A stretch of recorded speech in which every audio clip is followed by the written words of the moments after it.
Nagtagisan sa pagbabaybay sa wikang Filipino ang mga mag-aaral mula sa iba't ibang rehiyon sa bansa sa kauna-unahang Filipino Spelling Bee na inorganisa ng Komisyon sa Wikang Filipino.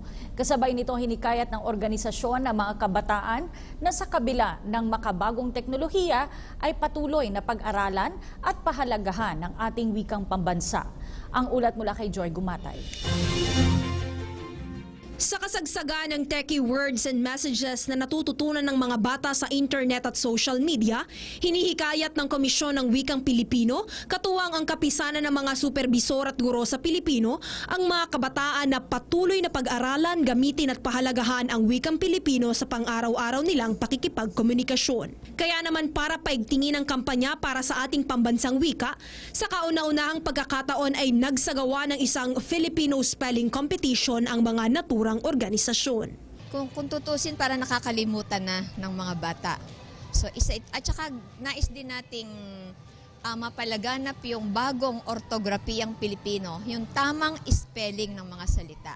14 na grade 6 students mula sa iba't ibang rehiyon sa bansa ang naglaban-laban para sa patimpalak na ito. Nag-uwi ng unang gantimpala at financial incentive na 35,000 pesos ang kinatawa ng Pataya Elementary School na si Carla May Abella mula sa probinsya ng Cagayan. Sino gusto mong pasalamatan sa pagkapanalo mo?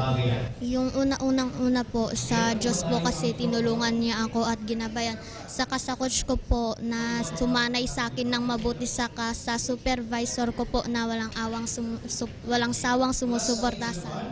Labis rin ang tuwa ng tagapagsanay ni Carla na si Teacher Maylene Alipio dahil sa karangalang may uwi ng kanyang estudyante sa kanilang paaralan at probinsya. Ilang araw po kaming nag-review para ihanda po itong bata sa contest na ito. Carla, sana ipagpatuloy mo pa rin yung pagsisikap at pagtsitsaga mo sa pag-aaral para makamit ang iyong mga pangarap.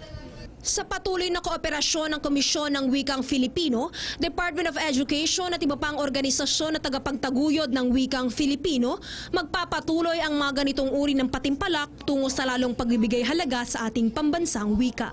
Para sa PTV News, Joy Gumatay.